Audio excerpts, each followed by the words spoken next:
You know, life moves fast. Sometimes a little too fast. I'm out of the house most weeks, 60 plus hours for work.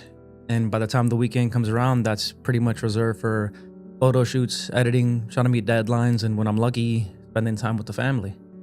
But even then, my mind's always on the next shoot or the next project or the next thing on my to-do list. There's always something going on. It's like I'm always chasing after more time, but never quite catching it. And then, life slowed down.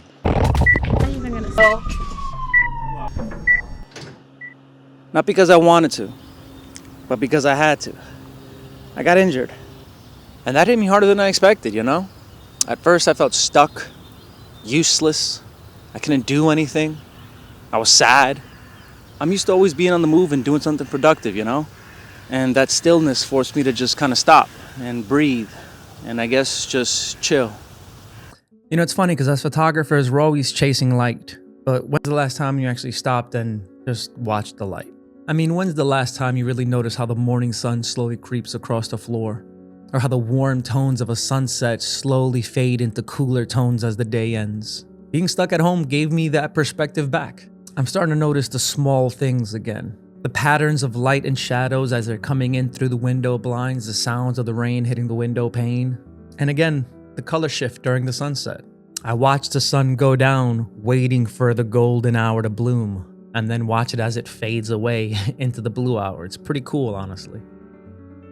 I mean, even just yesterday, I went out with my daughter just at the very end of golden hour, and I took a photo of just her shadows up against the side of the house. I was hoping to do it on the sidewalk, but the sun had dipped down below the horizon just a little too far, but maybe I'll redo this again today. Let's see. That being said, it all makes me want to shoot differently, you know, not for necessarily content or clients, but just for me. I wanna do the things that I like. I wanna take it a little slower, or at least try. This whole situation I'm in is kind of a bummer, but this injury reminded me that photography isn't just about capturing the action. It's about understanding the pause. Whether you're shooting portraits or landscapes, sometimes just kind of slowing down helps you see things differently. So if you're watching this and you feel like you're in a rush, slow down. Go outside, bring a camera, but leave the pressure behind. Observe, notice, appreciate. Because that's where creativity lives.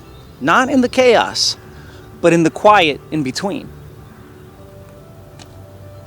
Now I'm still recovering, still taking things just one day at a time, but I'm starting to think that me slowing down as a result of this injury wasn't necessarily a setback. Maybe it was a lesson I didn't know that I needed to learn. Maybe stillness isn't about not doing anything, but rather about seeing everything. Look at me being all profound over here. So yeah, this chapter is pretty different from what I would have expected. Kind of caught me off guard, but I'm learning to appreciate it. If you've ever been forced to slow down because of life or an injury or even a burnout or something like that, you know, I'd love to hear your story. Did it change how you approach things or see things or photograph things? Or was it just kind of what it was? Drop a comment down below, or if you have a video, maybe you've also shared your story. I'd love to check it out and see how you handled the gift of stillness. And if you found any value in this video, I'd appreciate it if you hit that like button and consider subscribing. It really would help me motivate me to keep making more videos, because